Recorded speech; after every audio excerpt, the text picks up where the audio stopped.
Welcome to Not Movies. This is a podcast where we get together and we come up with an idea for a movie. Sometimes it's ridiculous. I'll be honest, most of the time they're ridiculous. Yeah. But apparently sometimes they don't need to be. And we're here, and I'm Sean. I'm Eric. I'm Summer. I'm producer EJ.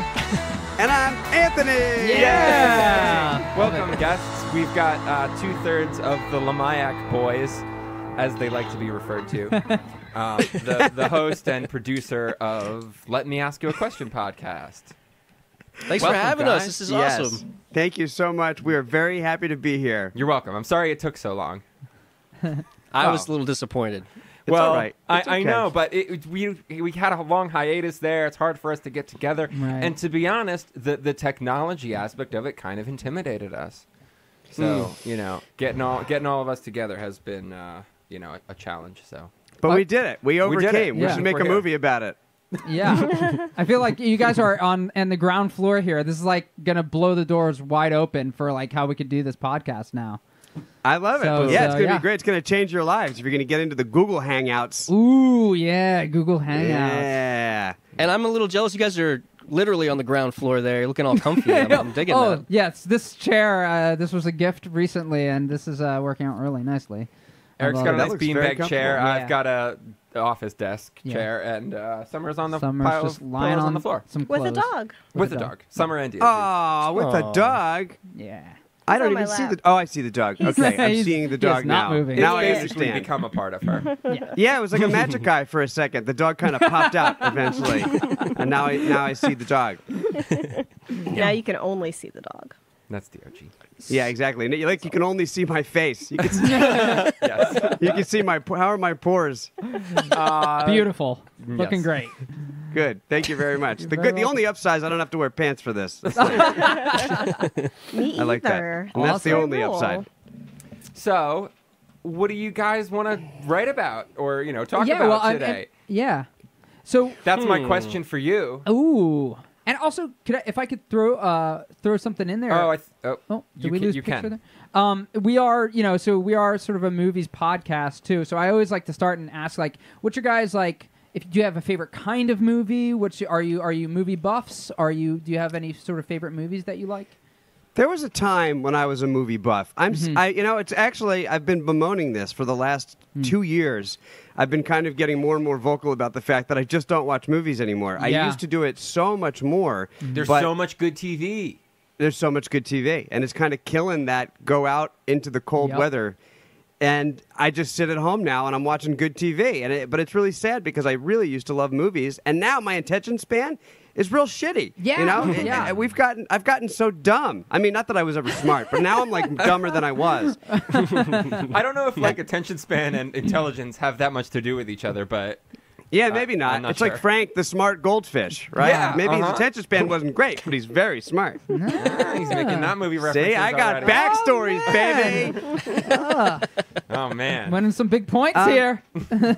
But my favorite, I was obsessed with Amadeus so much that my email address now is still my email address from middle school, and it's based on Mozart's name. Ooh. So there's that. That's how much I like Amadeus. Wow. That is a great film. F. Murray Abraham. Great movie. Great performance. Like one of the all-time... I think he won the Oscar for that. He did. He should have. That laugh alone. Well, that was Tom Hulse. Tom Hulse. Okay. But the guy who played Salieri. He won the Oscar? Yeah. Yeah, F. Murray Abraham won the Oscar because he had to put on the old makeup. He was sitting there with the old makeup on, and not to mention he was just talking to a fucking camera. Hold on. Was F. Murray Abraham... Hang on. Okay. Sorry. This might be a weird synchronicity thing. I can't wait. We were just watching a movie earlier with... it was called Pizza My Heart. Okay? Yeah, you mentioned that. I have no idea what this movie is. All right. And also sounds like an Oscar winner. I kind of think F. Murray Abraham might have been one of the actors in it. I would say... I wouldn't doubt it. Yeah, I would say that you might not be wrong because him and Ben Kingsley have this very common trait where they both do like the highest class of movie caliber, and then they also will do like straight to video movies. It doesn't really make any sense to me, but they'll kind of do anything. Absolutely. F. Murray Abraham has done a sea of shit movies, like 13 Ghosts. Yeah. Which, I mean, maybe you love, but it was not a great movie, I think. No, but I love he'll that movie, just but say it's yes bad. to anything. He also carries his Oscar with him wherever he goes. So when he does a play in New York, no. He wasn't even in it. He carries his Oscar with him. Amen. God bless him. God bless if you him. got him. You know what? I think I might. I don't know if I could carry that sort of swagger, but I feel like if I was an F. Murray Abraham type, I would totally bring an Oscar around with me. Yeah, I feel like that dude can totally get away with that. You should certainly start describing yourself as an F. Murray Abraham type. You're going to have infinite work. Yes. How about you? Do you have any favorite movies or a genre that's your favorite?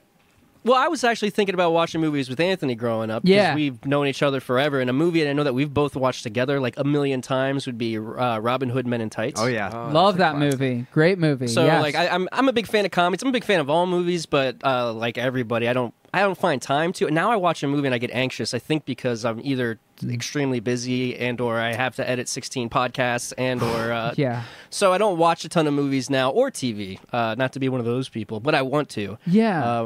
But Mel Brooks is definitely up there. Like, I love all his things. I go to comedies more often now, or like horror. I like really bad horror movies right now. Like, I just saw The Meg pretty recently. Did you guys see The Meg? I did not. No, we haven't. But it seems right up our Y'all alley. were just talking about it on your show. And we decided against it, decidedly, right?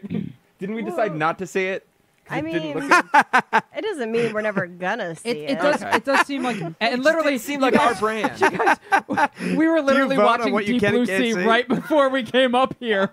So I mean, like, the Meg seems like right. It makes a lot of sense. I don't know. I just remember something like about it turning us off, but maybe not. Maybe I can't remember. Maybe it was just It should. I mean, it's the worst, but it's the best. It is so. It's one of those. It's actually bad enough to be good. Right. It's not one of those that's just bad. The last Sharknado movie. Yeah. Birthday. How many were there? Too many. Enough. The right amount. Just the right amount. They got it just right, the people in that room. That's fantastic. But I'll never turn down a shark movie. I don't know where you got that from. Yeah, I don't know. That's Maybe I'm thinking of something different. It's funny you mentioned that, though, about, like, used to be a movie buff, because I feel very much, even though I love movies, I don't nearly go see it as much anymore in the theaters. And there was, like, a period of time as like late 90s, early 2000s where I would just go see everything. Like, I would see like period piece dramas or like indie movies in theaters. But now it's like if it doesn't have like, if it's not like a event movie, then I won't go out and see it. If it's not a superhero movie? Well, if somebody's not punching somebody else and they're not wearing some sort of costume, what's the point? You don't need to see that. They got to have a cape. I've been waiting my whole life to see those things in live action, so I feel like that's a part of it. But yeah. No, totally. I remember as a kiddo when I would go to the movies, there were definitely times when I would walk in and all the posters that were there, I had seen them all. And that day is so far gone, and I am sad about it. I really am sad about it. Yeah, it's Oscar season, and I don't know if I've seen any of them. They're on tonight, aren't they? I think so. Black Panther, maybe? Did you see that? No. I saw Black Panther. I did see that. I've seen a couple of them. I haven't seen all of them, though. Yeah, I'm trying to think. I've seen The Wife. I've seen some random ones, but like, I'm trying to think. I feel like there was something. Oh, I was pissed off because I thought Hereditary was the best movie I saw this year. Horror movie. But it's like kind of like a prestige-y sort of horror movie. And it got snubbed, I thought, from a lot of the awards. You know what? I didn't hate Hereditary. Oh, uh-oh. But I just thought the end is just one of those things. It's like at the end, and that was the turn, and it just made me laugh a lot. But also when I go to horror movies, I go to laugh. So there is that. Like I just am the creep. I seem like a very creepy individual. Normally. So when I'm in the movies, it's even much worse because I sit there and I'm just cackling like a hyena at all the death. Because it's just so funny. It's over the top. There's nothing wrong. I definitely think there's nothing wrong with going to see a horror movie to like a schlocky horror movie can be the most fun thing to go see in the theater. And honestly, that's like an event thing I would do now. That's something that I don't go see in the theater because we just do that at home. That's true. I mean, you can get that stuff at home too. Oh, like the last horror movie in the theater I saw was Quiet Place. Oh, that was like an event. I enjoyed that. And it was excellent. And so that was fun, and I cringed. I remember, I don't know if you guys, all three of you seen it? I have not seen it yet. No, none of us have. but that one's actually we all heard it was good. Yeah, I heard it was good. It slipped through because it does seem like something I would have seen by now. But yeah, there's this not spoiler alerts. There's a scene where Emily Blunt's going down the stairs and there's a nail. And she steps on the nail slowly. They just show, ooh, yeah. So my feet kick. I almost did a fucking backflip in the movie theater because I was like, ah! And I was screaming. That was like the best part. But that, talking about movie experiences, you go in, of course, it's very quiet, that movie. And the lights come down and the movie starts. And all I start hearing is... like mouth breathing people but then it got better. There is sound in the movie, but that was definitely part of the experience, being grossed out. It's so funny that you say that because Meredith and I went to the New York Phil on Friday night, and we were talking about like rapper sounds because Meredith is really, really sensitive. She is like misophonia, so it's pretty bad. And so I would love the idea of somebody sitting there and somebody's like unwrapping something, but they just want to be really polite and they don't have the heart to talk to the person, but it just gets worse and worse, like an SNL skit. And I love the idea that during like a really quiet part of a symphony, somebody puts both their like feet without socks on, like around their head. I just was laughing so hard. I mean, I don't know why. It was just occurred to me as being very funny to think about that at the symphony. But I wonder if somebody would say something, or would they let it ride? Because you don't want to be the person that ruins the whole symphony. We could write a movie about it. Yeah, boom. Is this enough of a vehicle? I mean, that's kind of a striking opening. You just that's your opening shot. You see somebody, and you have to figure out how we got there and what happens next. Is it the person? All right. Is it about the person who's being really polite, or about the person that takes their shoes and socks off? That's what you're here to help us figure out. I think that we have. I think it's about both people. Oh, okay. I was gonna say you've got two very different movies. One of them is like if you follow the guy, it could be like I don't know. It's almost like a backdoor vehicle for somebody from SNL trying to break into movies, and then like yes, like a comedy for like it almost feels like a Martin Short vehicle, like. Back when he was like the man. But I actually also want to know if before we jump into this, not that I'm against this idea, if there are alternate pitches or anything. Because listen, I think it's gold. I think it's all gold. But do you guys have any? We're all about second guessing ourselves here on Not Movies. Yeah, we love it. Hate ourselves. No. So is there any like ideas that you've had in the back of your mind that you don't mind them getting out onto the airwaves on a podcast, or that you're not holding on to for your like spec script? EJ, do you have something? Nothing specific. I always have these little amalgamations of these little funny stories that happen. I don't have anything like big scope, to be honest. Yeah, all right. I mean, anything even like interest-wise or subject matter? Actually, I did. I made a student film in college. Oh, awesome. And it was called Arawjo 1. And it was about these robot heads that you put on your kids. And then it's basically, now it's like not a big deal because there's cell phones and shit. But basically, it's like a entertainment device, VR reality, gets your kids really smart. But they go evil. And so all the kids are evil. And so essentially we have to save the world from these little evil robot-headed children. I like that. It's also like got that nice element of danger of like your kids are in danger because it's like, you know, you have to sort of like save them without killing them. Oh, but I like the possibility that it could be really dark and maybe the kids are lost causes. Of course, I do like dark. You can make it really dark. I am down for dark. Also, I don't want to just remake your movie because it sounds like you already made the movie. But yeah, I like that. I think that's really cool. It's a really killer idea. Did you have any other ideas too? I have an idea for a dark comedy that would probably be a Christmas thing, but I like the. I have this idea of this person that's lived with, it's them and one parent, right? This person grew up extremely sheltered with maybe a very extremely agoraphobic mother or father, right? And so they still earnestly believe in Santa Claus. I already like where this is going. Yeah, and so, I mean, the story is maybe the parent passes away and they have to come to face like what life is actually like outside of the home, because they weren't necessarily agoraphobic, but it was inculcated in them from birth. I like that a lot. That's interesting. I think that's a great starting place too. So that could also go along with our symphony pitch too. He's trying to figure out how to navigate the world. And not doing totally. It super that could Absolutely. be our explanation for why he's sitting in a movie It could theater be. with his I legs just like crossed mashing over. things together. No, I like that because he would have no idea how to interact with somebody like that. Or He doesn't know about he doesn't concert know- etiquette. there you Yes. Yeah, maybe that's him. He doesn't know to not have his shoes and socks on. Exactly. He's just making himself comfortable. go. Exactly. That's great. I like That's this. what Mama always said. That'll be the name of the movie. Mama always said. Okay. Now here's my next question. Yeah. It's totally okay if the answer is no, but my question is it a movie musical or is it not? I didn't think of it as one, but if you would like to introduce that aspect, I feel am like- I feel totally like the down to fact- clown. I feel like the fact that you asked that means you definitely want it to be a movie musical. I mean, Yeah. Come on, hit me. I don't know. The people on here might be able to shit out a couple easy songs for Ooh. this episode if we wanted to. Totally true. Should we make it not a movie music? Can we make it just a musical, or it has to be movies? It's not movies. All right, it has to be a movie. Movie musical. No, it Got has, it. Sorry, I it answered my own has to question. not be a movie.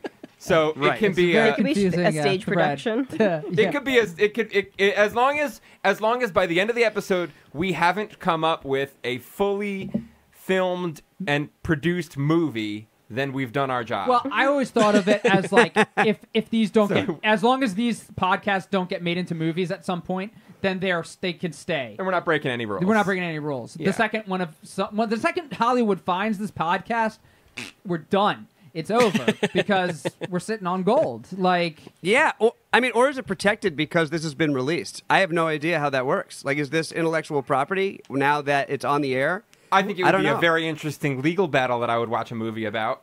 one Really?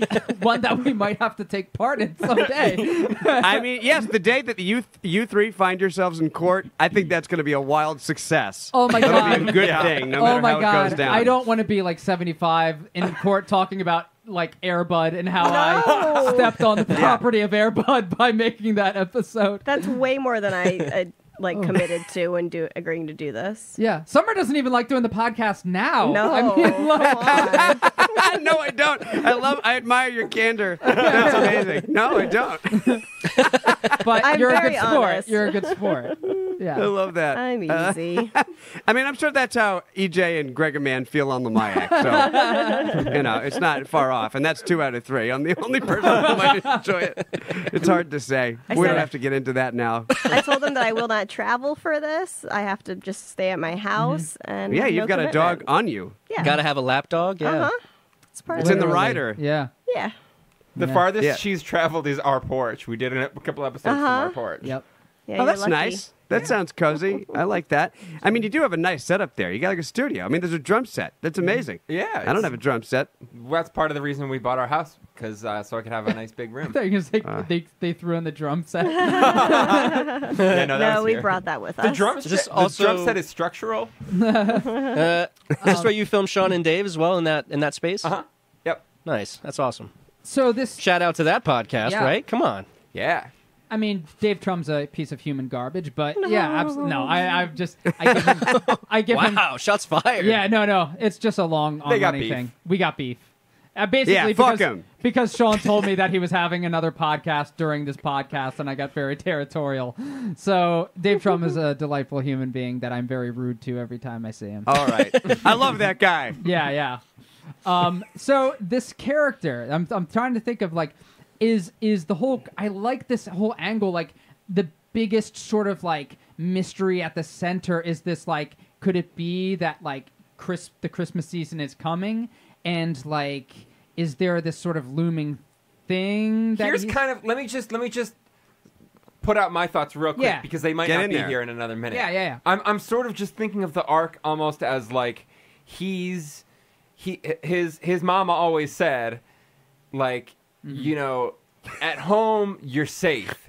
At home we're safe, and she had all these irrational fears about going outside, but she instilled in him that when you're home you're safe, and And when you're home, you're free. And when you're home, you can do anything. And you can eat spaghetti off the floor if you want. And you can bang pots and pans. And you can do pretty much whatever you want because you're home and you're free and you're safe. And then when his mama dies, maybe he has to have some wise old person has to tell him, but the world is your home. You are free. Oh. And then he goes out, and then he has to ride the line of, like, making himself at home in the world. And then he goes through this journey, and then we're like, he's getting himself into crazy situations, but also maybe it's a better way to live. Right. But you sort of, like, brushed over something real quick, but I don't know if this is intentional, but I like it, is this older person that says it, do they know what his situation is, or is I think maybe they're a ghost. Maybe it's a ghost. Not where I thought you were going to go at all. At all. I was going to say... I was thinking like the mailman. Like a ghost in the house? Cooler. Like they never left because it was so fun at home. Oh, my God. I was going to say, like, is this person just saying it to be nice, and they're like, they don't realize that they're basically forming a Molotov cocktail because they're like, oh, you know, hey, the world's your oyster. The world's your home. And he's like, oh, the world's my home. And so then he leaves the house and starts doing this crazy shit. That's exactly what I was thinking. Yeah. Yeah, basically. Right. But also, he's a ghost. Okay, wait. All right, hold on. Okay, hold the phone. Yeah. So we got our ho-hum dude whose mom... Actually, first of all, is anybody picturing Ann Ramsey from Throw Mama from the Train as the mother? Because Sean is always picturing her, I feel like. I'm not, okay, but good. I didn't even know her name, but that's a great... Yeah, sure. I'm into the concept of that being the mom, right? And so this person's she grown might be up. a little old at this point, but if she is, we'll get a type like her. I believe she has passed away. Oh, she's dead. Ann Ramsey type. Yes. She's the ghost. Yeah, it's going to be tricky to get her. But we can get somebody like her. Yeah. But I mean, all right, what are we picturing First of all, is it a man or a woman that grew up in the household? What are we picturing this as? So, can I just say that I've been, while you've been discussing this, picturing the entire time a mashup of The Jerk, Joe Dirt, sure, meets, oh gosh, there was another Blast from the Past.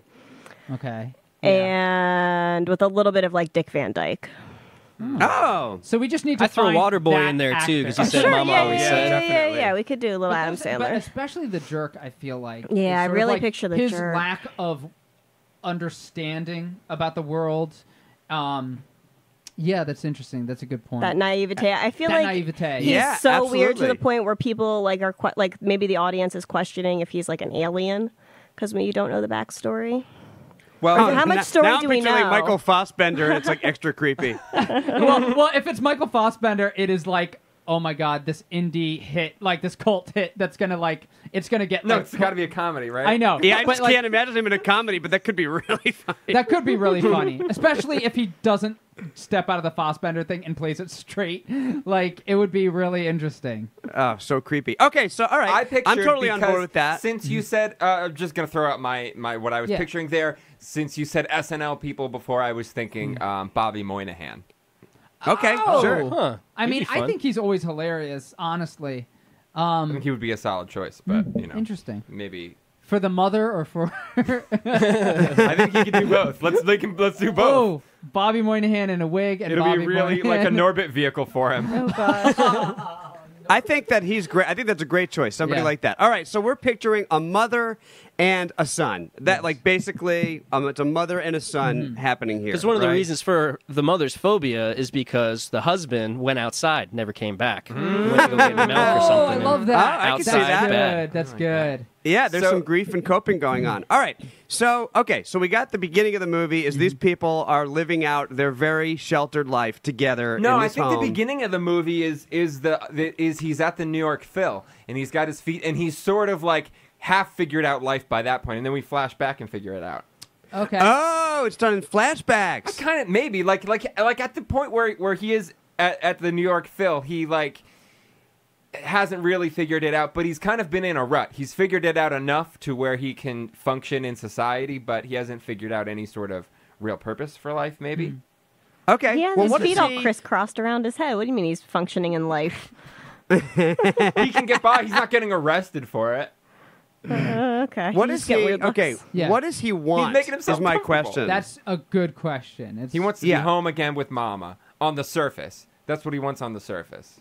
Okay, he misses Mama. He misses the day. He needs to, but he understands that death is permanent, right? I mean, like, or is he that far gone that he doesn't? Because if he understands that death is permanent, then he can't be motivated by the fact that his mom is dead and wants her back. Like, he would know enough that, right? I think he's looking for the feeling of security that Mama gave him. Yeah. Well, then, I think home is where the heart is, and so is. he's looking for the other part of his heart. You know, maybe it'll be the girl that he meets, as it happens to be in all these movies. That's interesting. He could possibly a part of the movie could be him trying to replace a mother figure. Like, he's trying to date women, but like clearly he's more interested in them being his mother than like a girlfriend. Harold and Maude. Yeah. He's trying. Okay. All right. So what is do we know what exactly does he want to get that concise? Do we know? What is he to be normal? Like, does he want to, or he just wants to go back home, or like, I is think there he something? should just want to go back home. Well, he does like, not. I think someone gave him advice to go out and explore the world, and he was like, "Fuck yeah, I'm going to do that." And then he was like, "Wait, I don't know how to go home." And he's literally lost because he doesn't. He's never left his house. Can't find his way home. He literally cannot Sort of find like his way a home. North situation. I don't know what you're talking about, but sure. So he's like he becomes like a grifter. Situation? Yeah, like Homeward Bound. There's a lot of 90s movies about that. I like it, though. What do you think about that? I kind of like it more happening on more and more metaphorical level than literal, but I'm okay with it. I don't really care. Well, I think the guests definitely, we always sort of sway. We'll defer to you. Yeah. Yes. I'm totally down for him being like an itinerant. Like, he has no idea about life anymore. He goes out to try. I mean, basically, he's thrust into a situation. Mm-hmm. Mom perishes, and he knows he needs to leave because like his food supply is gone. It's like he has to leave the house now, right? And so he's out in the world, and I'm fine with him literally not knowing how to get back. But I do want to know, does he have a desire to become normal? Like, does he see society, or has he known about society ever? Or is his they desire... had TV. Okay, so maybe he always wanted to explore what it was like on the outside. Maybe it's some sort of a windfall. But he just felt he had like a Stockholm Syndrome with Mom, you know? Yeah, and I'm also wondering, this might change your character a little bit, but is he... raised partially by pop culture, so he interacts with the world outside of him, taught by movies, taught by television. Yeah, like he confuses eras and stuff, and he sees, he watches Growing Pains and Saved by the Bell in the same. Yes, I just hope it's all been very infantilizing. Like, everything he is allowed to watch is not PG-13. You know, that's too much. That's excellent. That is excellent. Yeah, he wouldn't even know, I think, what like foul language like is. What a boob is. Definitely not. He doesn't, I don't know what bath time is like in his house. It's like Bobby Moynihan a Buster Bluth thing from Arrested Development. It's kind of like Pete Holmes and Crashing. Oh, if you watch I love that Crashing. Yeah. That kind of situation, but maybe not deeply religious. I don't know, but definitely super sheltered. I like the idea. I think maybe that we're honing in on is just sort of like, as you said, it's like infantile. It hasn't sort of like, he's not grown up past a certain point. So what are some other funny situations we can find him in? I kind of was, go ahead. Yeah. I was thinking some of the TV shows that he could watch, like Happy Days. He's like a big fan of the Fonz. Oh, and so great. Like he tries to start jukeboxes, but he just ends up like punching and breaking stuff. Yeah, that's awesome. I think that'd be a fun one, something like that. Also, like he tries to do that getting on a bus, he punches it, and things of that nature. That's a great on running thing. I think like the whole Fonz. And he has a big dumb smile on his face every time he punches something. Like he's so sure it's gonna start. Or like, even what he deems or views as cool would be like the Fonz, which is so outdated. So I'm also interested in like how the world, either the world of this movie kind of like folds around him and allows him through like, is it a heightened reality where through coincidence, like a comedy where coincidence actually manages sort of like Mr. Magoo to carry him through safely and guide him through, and like things are falling into place and sort of. I feel like he needs that. I think they luck. sort of have to. Yeah, I could say. Yeah, I think there has to be some luck for him for sure. Mm-hmm. It's like, you ever see Being There with Peter Sellers? Love that movie. Yeah. Yeah, it's Being There. It's like he. Great. Yeah. In some ways. I mean, he's like kind of walking through life, and all these happenstances occur, but he's absolutely batshit. But the people around him kind of kind of give it credence. It's so I see, Sean, you haven't seen Being There, right? Nope. Okay, so I believe you. I believe you. This is not a like great comparison to Being There, but I was also thinking of the way that Pee-wee's Big Adventure, especially like the relationship that Pee-wee has. I love that movie. The relationship, his town, but also the world of like kind of random, like, you know, strangers that come across Pee-wee's path. They eventually sort of kind of become like, you know, caring for him, or kind of get charmed into loving him in a certain way. But like his magic kind of like spreads wherever he goes. And I'm not saying that that's for this. I mean, I think that can apply a little bit. Like I said, I think it has to. Sure. Yeah. In some way.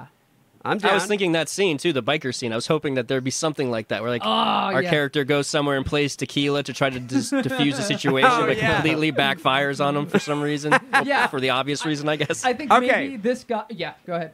I mean, okay.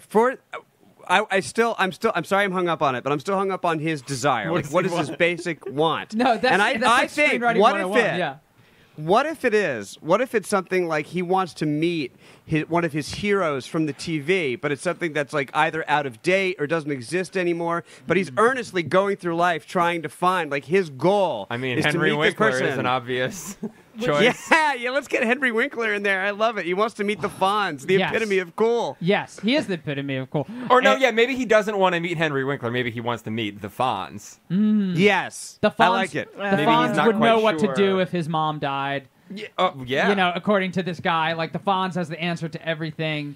And I just can't get this jukebox trick right. He's got to teach me this jukebox trick. He's smashing jukeboxes coast to coast. Mama, you're my everything. You provide me with so much. Food, clothes, shelter, love, and care, all with a tender touch. You comb my hair, brush my teeth, massage me till I squeal. You say a mother's duty is to keep her son like veal. And when you're finished preening me, you'll turn the TV on and have me sit between your legs while panting for the Fonz. Happy days indeed. Oh, mama. Oh, mama. Oh, mama. Mama, mama, please wake up. Tell me it's not true. Mama, mama, please return to your normal grayish hue. Mama, mama, I feel a void in my belly. The only one who can save me now is Arthur Fonzarelli. When I meet the Fonz, it's like I'll start anew. He won't sit with me and hold my hand while going number 2. When I meet the Fonz, he'll teach me to tie my shoes. And when I finally get it right, I'll beat those dead mama blues. 'Cause I know he's the coolest, and he'll always be my friend. When I meet the Fonz, this sad chapter will finally end. When I meet the Fonz, I hope that he'll conclude, instead of baby birding it, to let me chew my own food. When I meet the Fonz, maybe he'll let me pick my own clothes. I'll be swapping leather jackets for mom's hand-me-down pantyhose. We all know he's the coolest. I'll be just like him, you'll see. When I meet the Fonz, I'll show him the all-new me. All I need is my brawn to punch jukeboxes on, and I'll have to admit I'd be glowing a bit when agoraphobic, incestuous son of a monster again, I'll say, sit on it. Together we'll be the coolest, from sea to shining sea. When I meet the Fonz, when I meet the Fonz, when I meet the Fonz, he'll show me what I can be.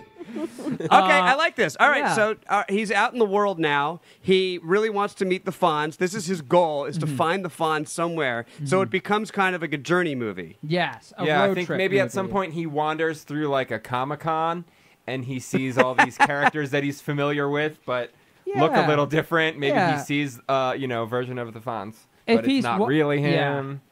Okay, all right, I love it. That's just one little wandering that he can go on. My next question would be, how does he meet Do you somebody only like work a fairy in questions? godmother?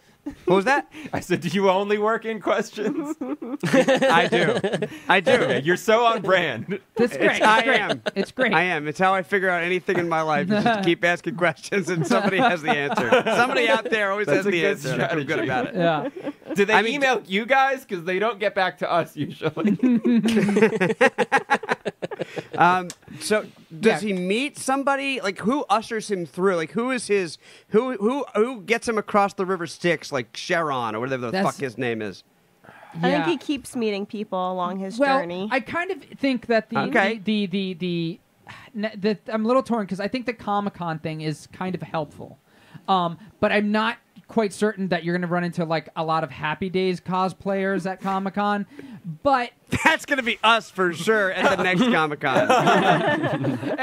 I come in dressed in like a sweater. I'm Potsy, but nobody knows. It's like I'm just a guy in khakis and a sweater. You're going to be the belle of the ball. But like if he gets like paraded in a group of people that are. That like there's a comedy of errors, there's a misunderstanding, miscommunication, and he gets like grouped in with a bunch of people in costume going somewhere, and he gets on a bus. I like and that. And then that's like kind of the building block, maybe. I think that's got that's a nice way to get him like a long way of a nice. Maybe he's learning from a Fonzie impersonator, Comic-Con dresser. That the actors are this is a very, thing. very niche. And as he's being taught this, he's being swept away by the conversation and into the bus thing. So he's talking to the fake Fonzie, and then that's when he learns that there's a real Fonzie and how to find him. Oh, I love this. Okay. And so he believes in, he really just believes in Fonzie, right? He does want to meet Fonzie, not Henry Winkler. Yeah. He believes in Fonzie. Even though he's been taught about actors and that Henry Winkler is a person, but he gets got to learn the trick. Yeah, maybe he just doesn't understand the distinction, or maybe Mama always shut it off at the credits. You know, there was no credits. You can learn everything from these people. Everything you need to know is in Happy Days. Right, Mom. Maybe that's really what he's looking for. Maybe he thinks on the surface he's looking for Fonzie, but deep down he's just looking for those happy days again. Oh yeah. Oh, absolutely. Nice. All right, so he meets a Fonzie impersonator. Who kind of ushers him through the real world, and like it becomes like a little bit of a buddy comedy. Like they're hanging out together, they're doing stuff together, but he knows this guy's not the real thing. Yeah. Who do you think should play something off? Oh, and I hope the impersonator is like a filthy pervert, like like not really like Fonzie, like just so much more disgusting in real life, like some version of like Andy Kaufman doing what was the name of that character? Clifton. Yes, exactly. I think it'd also be funny too to like from the Fonz, the impersonator's perspective, like he just thinks this guy's like being funny or ironic, but every fifth sentence that comes out of his mouth is like, well, Mama always said blah blah, and he's like, oh, this guy's kind of weird, but he doesn't like fully. It starts to eventually seep in that like this guy is like there's something wrong with him because he's maybe so self-absorbed that it's not. Like it doesn't sink in how weird he is. It doesn't become obvious until I think until it's too late. Cool. Yeah. I don't know. Yeah, Kevin Hart could play the Fonzie impersonator. What? Kevin Hart? Yeah. Do you think he could play the Fonzie? No. impersonator? Oh, yes, please. Who do you think would be better than Kevin Hart? He's too in right now. I think Kevin Hart's in a little rough patch right now too. I think that. You know what? I don't know. I don't think I don't know. I don't think he. Sidebar. How about Steve Buscemi? I think he'd be a really funny Fonz. Yeah. Let's do him. Good too. His wife just died. Let's pick him. I love Steve Buscemi. Oh, yeah, we're all behind Steve Buscemi. He's going to be the Fonzie impersonator that he thinks he's the real Fonzie at first. Yeah. What's going to make our character know? It'll be perfect. You suggested Kevin Hart as the Fonzie impersonator. Seriously. Which I still have a soft spot for, so I'm not into it. But I like Steve Buscemi, but I do like the idea that he sees Steve Buscemi like just wearing a leather coat from afar, and he is doing a Fonzie impersonation. He's like the only person in the world coming to Comic-Con doing a Fonzie It does make more sense that Steve Buscemi would be doing totally. Fonzie impersonation. Absolutely. Maybe he's not a Fonzie impersonator, and he's just a guy in a leather jacket, and he just sees him bang on something. He's got the Fonzie magic. And he's like, Fonzie? Yeah. Fonzie? Well, that's where we learn that you said like he's a scumbag, he's a grifter. Maybe he's banging on one of the cash boxes that he bangs on it. He's trying to steal the money. Okay. I love it. He's totally all just coming together. And then some stupid kid calls him Fonzie, and he's like, "Yeah, I can roll with this." So this guy's literally like a crook that's stealing money. Yeah, he's a con which man. Is I love because it already kind of feels like the sort of like crossing paths with this person in a sort of Pee Wee Herman way. It's sort of like something that would have happened in like a Pee Wee Herman story. I like that a lot. Oh, this is great. So he kind of gets embroiled with this asshole, and they're kind of getting through life with his being so innocent and this guy knowing that he can get this idiot to do his bidding. But he's also teaching him lessons along the way. 100%. Yeah. What kind of life lessons would he teach him? You don't put your dirty feet up on your head at the symphony.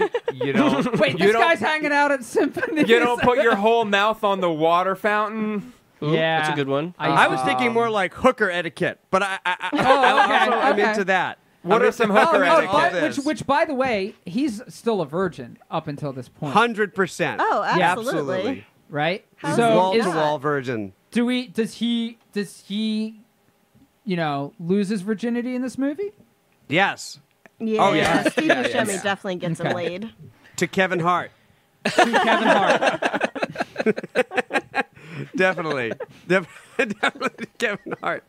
I like where this is going. All right, so they're grifting together. All right. Yeah, he teaches. But he doesn't know he's grifty grifting. stuff. Yeah, he doesn't know. Yeah, he doesn't know he's grifting. He thinks that this guy is going to take him to the real Fonz, right? Is that the idea? Yeah. Well, I know that at first he thought he was the Fonz. Right, but then he's explained to him that about actors, and he's like, "You need to find Henry Winkler. You're looking for Henry Winkler, not the Fonz." And then he's great. Trying to. I'm going to take you to Hollywood. I'm going to take you to Hollywood, take and we're going to go meet Henry Winkler. Yeah. Great Steve Buscemi. Well, this is Steve Buscemi playing a grifter. Okay. Yeah. So, all right. Eventually, now that they're traveling together, are they like... Are they riding the rails? Do they have like bindles over their shoulder? The buses, Greyhound buses. I am a fan of a bindle. Bus. I am. Bindle? But I mean, I can see either. Maybe a combination of both. Wait. How can they grift their way across the country? Maybe they have a grift at the car rental place, and they go in and he has just a scam that he runs where he says his car, he searches through the garbage of the car rental place and finds a receipt and says, I rented this car and it had, it smelled like fish farts and and I want my money back. And then he takes it to a place across town and they give him a free voucher and he takes a rental car and they can zip to their next location. Yeah. And there's a whole bunch of, there's a lot of potential for a whole bunch of different for them to get in a whole bunch of different crazy shit across the way. I think they should be in a Greyhound at some point too. I think it has to end up something like, in my mind, what's happening is they're going across the country, right? Yeah. And luckily, the guy, Steve Buscemi, right? Yes. He has an idea for a big heist or something, but it happens to be in L.A., right? And so... And that's where they're going to go anyways. And he knows that this naive person can help him somehow. And it's going to be, of course, the drama is going to lead to the point where maybe he meets Henry Winkler or something. But really what happens is he realizes his only friend was such a phony, of course. Yeah. And so... Yeah, and it's going to be some kind of a big letdown because Steve Buscemi was waiting for Bobby Moynihan to like help him like rob a bank or something, and then it all falls apart. Like something like that is getting them there to L.A. to meet Henry Winkler. What if there's some serendipitous thing where the plan was to steal something from Henry Winkler the whole time? Yeah, I was gonna say, or assassinate Henry Winkler or something like that, even. And then so then that happens, and then Bobby's really sad because he realizes what he did. Henry Winkler's mad at him, but then to redeem, like the turnaround is that Buscemi finally is like returns whatever he stole because he realizes that friendship is more important than the heist. Oh, I love it. Oh wait, hold on. All right, get this. Get a load of this. I love what you're doing. Got it all wrapped up. Yep. Love what you're doing here. But what if Steve Buscemi, right, is a Fonzie impersonator because he is actually obsessed creepily with Henry Winkler and he wants to fucking kidnap him. And he met the only other person in the world that wants to meet Henry Winkler, and Henry Winkler has a restraining order against Steve Buscemi. So he's got to use the fucking naive Bobby Moynihan to get in there like it's no talent, like a sleeper cell almost. Yeah, and fucking steal Henry Winkler. So this who movie, stole Henry Winkler? This movie has jumped genres like what 3 times. I want every time it jumps like this for like the feeling to be completely different. Like you switch to a different movie, but it's all the same characters, all the same actors. I love that. Like once we realize he's creepy, it's just real dark then. Okay, yeah. So only part of it's a musical. I when you were going with the LA shootout, you didn't say shootout. I just put that in my head. No, there's gonna be a shootout. When you went to LA with the like bank heist, I was like, oh shit, what if this thing turns into Heat? Like when you ever see Heat? Oh yeah, and they're like came out. Oh my god, when they're in the like, it's like broad daylight in the middle of the day, and they're like shooting those like AK, AKs in the middle of the street. I was like, oh fuck, what if Bobby Moynihan and Steve Buscemi are doing that in this movie? But we don't have to go there. But we I can was make room just for playing that in too. my head. Does one of them die? Henry Winkler could die. In Bobby, no. In Bobby Moynihan's arms, he could die. Oh no! I think one of the two has to the Samuel Barber. I think one of the two has to sacrifice themselves to save Henry Winkler. Yeah, I think so too. That's what I was thinking. Too much of a bummer if Henry Winkler dies. I do have one thing about that. If Henry Winkler's not the one who goes, what happens to Bobby Moynihan? Like he needs a caretaker still. Like he's figured it out by this point. Yeah, I think the idea is that he learns. Yeah. And by the way, can we have Bobby Moynihan and Steve Buscemi both just calling each other the Fonz the whole movie? Yes, it could be one of those things where Henry Winkler plays like an asshole version of himself, and is like you meet you think that he's beyond Happy Days, but he has all of his like backstage people, his whole team call him the Fonz. Like, yeah. That's good. Yes, definitely. Nice. All right, do we have a movie? I think that's about it. We have a not movie. So does Steve Buscemi? Yeah. Are you? I don't ask questions. What are Steve you Buscemi dies me about? What? Steve Buscemi dies? Well, no. Does Steve Buscemi kidnaps him successfully? Correct. Yeah. And then Bobby Moynihan's trying to save him. Yeah, we weren't very clear on that. No. I think what they do happens it together. Is that Steve Buscemi can't get near him, so he inadvertently has Bobby Moynihan kidnap Henry Winkler, right? Yeah. And then they're all in it together, and then somebody's got to die somehow. Maybe. Well, that's what I was thinking, anyways. But I could be totally wrong. Bobby becomes aware of the kidnapping. He feels terrible. That's the good. Cops catch all 3 of them. So now Bobby's like really upset with Steve Buscemi, and now we're in the clink. Now we got clink problems. I was gonna say something that this might be too ridiculous for this movie. The cops The cops show up. All 3, Moynihan, Buscemi, Winkler. All 3 are wearing leather jackets. The cop pulls out a gun and he's like, hands up. And they're like, which one's the real one? And he can't. He's got to like pick one to shoot. He shoots the wrong. He shoots Winkler. And then he shoots Buscemi. And then it becomes like a free-for-all. Like somehow like, okay, I'm ramping this movie into overdrive. So they're like in Winkler's Does it jump the mansion. shark? And so they're like in the kitchen. Yes, Winkler, Summer, it does. It has to jump the shark. Yeah, Winkler all of a sudden runs. Perfect. He's got to literally jump a shark. Yeah, I love this. Winkler runs with the speed of somebody like half his age, and is like flips over the countertop, grabs some knives. Like it turns into an action sequence, and then it's sort of like Winkler, cops. Buscemi. I keep running this gamut like it's going to impress people. Moynihan. I'm into it. I'm not against it. Yeah. And then there's some bloodshed, and then I like that though that he doesn't need a caretaker in the end because now, although it's a real bittersweet thing where it's like he's learned how to live by cheating out other people and being a grifter, right? He's learned about the real world. He's learned about yes, that's the angle. He's learned about the real world. He can exactly. Not the Full House shit on TV or the fluffy stuff. Not the fluffy stuff. The fluffy Happy Days. Happy Days never prepared him for this, but Happy Day never prepared him for this. I love that. That's the almost like tagline. That's a tagline. Yeah, that's a line. That's like almost a Lethal Weapon-y thing where like he's bleeding out and he's next to Buscemi and they're like both bleeding and he's like Happy Days never prepared for this shit. and they all like they have a good laugh about it, but then Buscemi falls and he's like. And they gotta pepper in things from the show all the time. Like when one of them gets shot, they gotta be like yowza, yowza, yowza. Or like somebody, I don't know how you do this, but like he shoots at the cop falls down onto like some spikes or like a knife, and he's like sit on it. Yeah. Yes, exactly. We got to pepper in that stuff throughout the movie for sure. I like it. I like it a lot. All right, and then okay, so maybe there's just one big musical number at the very. Oh, right. And that's when they really jump the shark. All right, where are the songs going? Let's song spot. Oh wait, yeah, and it's about jumping the shark.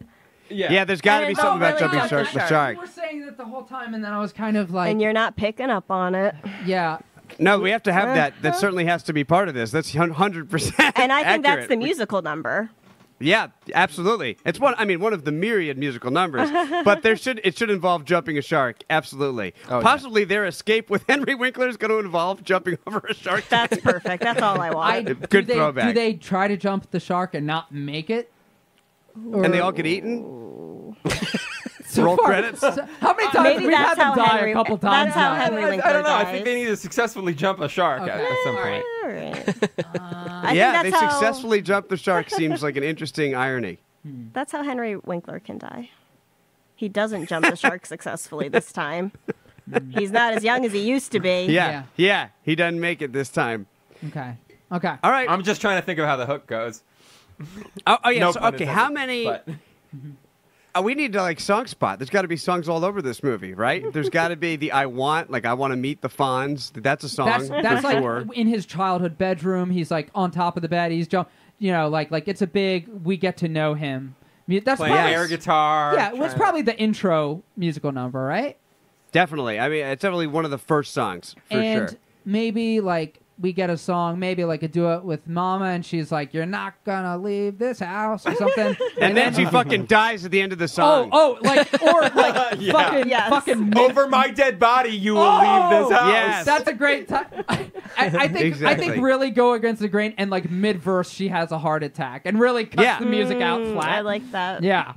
I love it. I'm down. All right, and then he's got his I Want song. Then he's going to leave and meet the Fonz, right? Is there any kind of love interest? Does he fall in love with like a prostitute or something? Sex worker. The sex worker. Sex worker, yeah, sex worker. The sex worker has a song. I think she has a solo song, even though she's not going to stick around that long, I think. A real small ballad. A small ballad about, like, this guy doesn't know what he's doing or something. But I'm going to fuck him anyway and take his money. Yeah, right? yeah. That's what it'll be. It'll be real sentimental and sweet. Okay.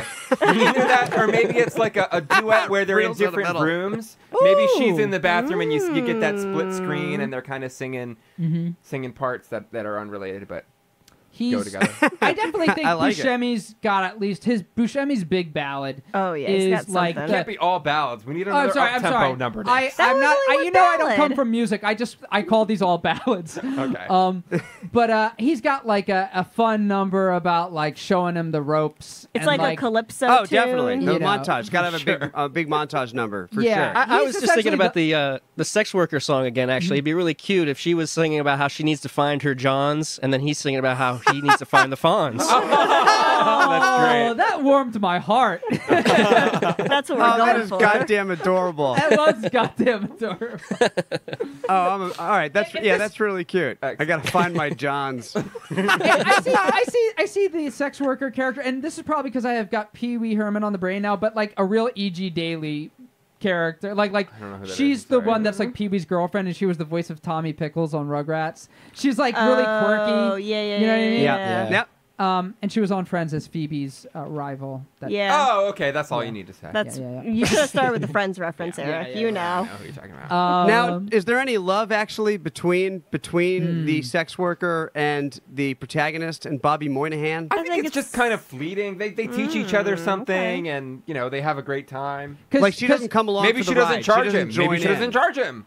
I think. Could be. She doesn't All right. come along for the ride. Yeah, I think I like this. You said they both learned something from each other, and at first I was like, well, what does she learn from him?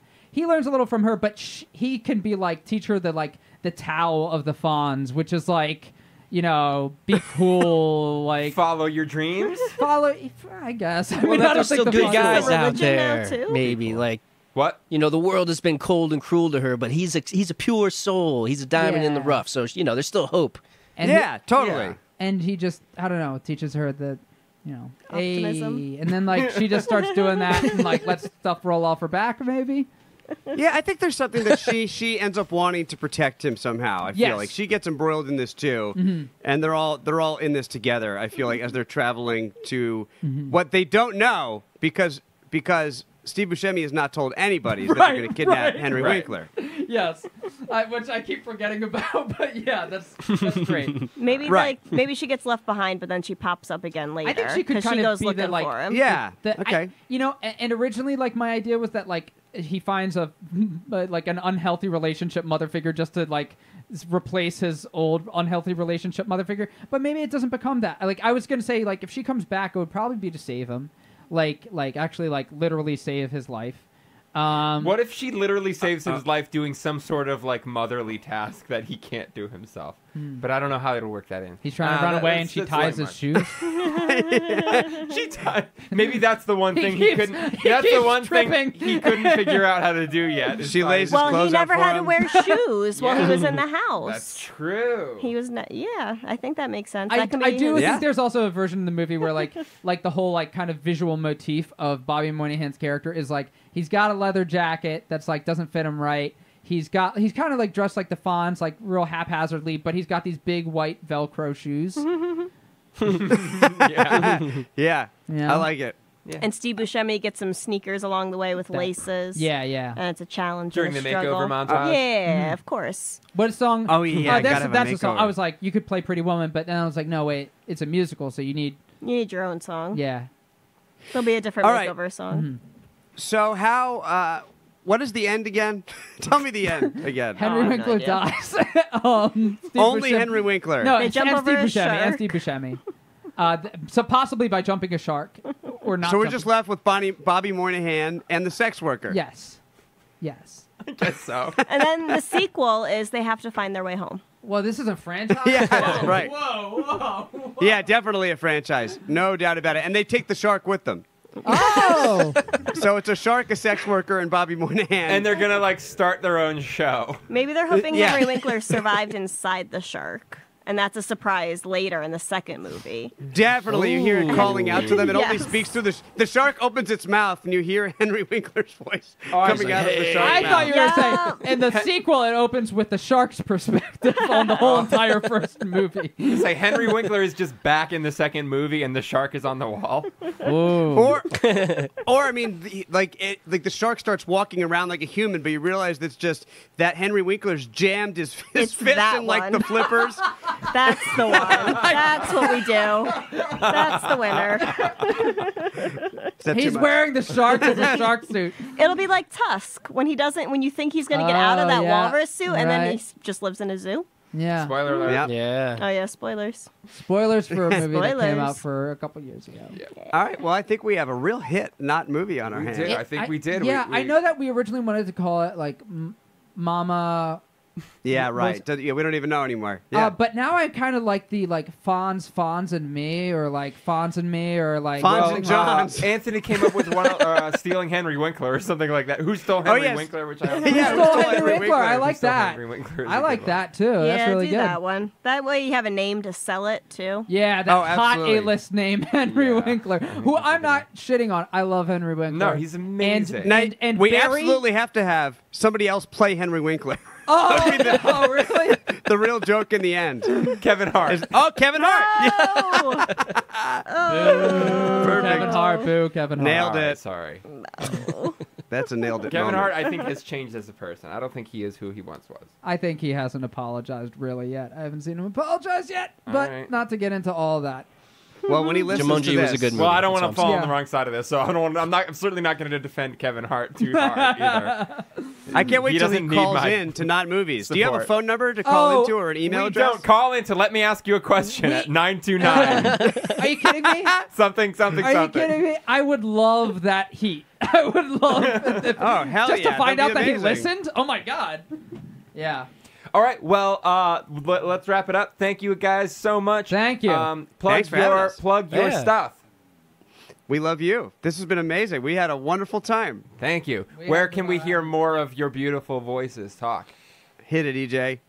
Oh, well, you can head over to moot.tv. It's a website, and you can click on any of the podcast links for Let Me Ask You a Question. That's a podcast where Anthony here asks people questions. It's really great. I'll post very all the serious. links in the show notes as well. It's very serious.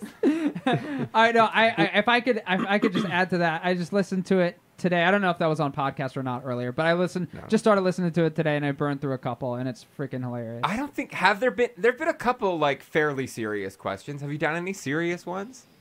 Even some of them turn out to be serious, usually because I'm in a mood, basically, because Anthony asks the questions and I get all deep sometimes. But they're usually not super deep. Usually pretty funny. Yeah, even we try. The ones that get deep are still fun. And then we're at Lamayak Pod on all the social media if you guys are interested in catching us on Instagram, Twitter, and all that stuff. Yeah, follow the fuck out of us. I'll post all the links. All right, thanks. Alrighty. Bye. All right, this has been wonderful. Thank you. Yeah, thanks for having us. And thank you to all our listeners out there in podcast land. I just wanted to say a quick note about the song you heard in the middle of this episode. We decided to do this crossover with my other podcast, Sean and Dave Make Music. So Anthony and I wrote this song together. It's called When I Meet the Fonz, if you didn't guess that already. We collaborated on the lyrics, and then he composed the bulk of the music, piano, vocals, and MIDI drums. Then I wrote and recorded the horn lines. Dave came up with the bass part and recorded that along with the drums, and then we sent it off to our guest vocalist, Dan Pardo, to lay down the vocal melody. Dave and I also did an interview with Anthony and generated some more music that's, believe it or not, stranger than what you heard on this episode. So go check out the latest Sean and Dave Make Music to hear more of Anthony's music and hear more of our beautiful voices.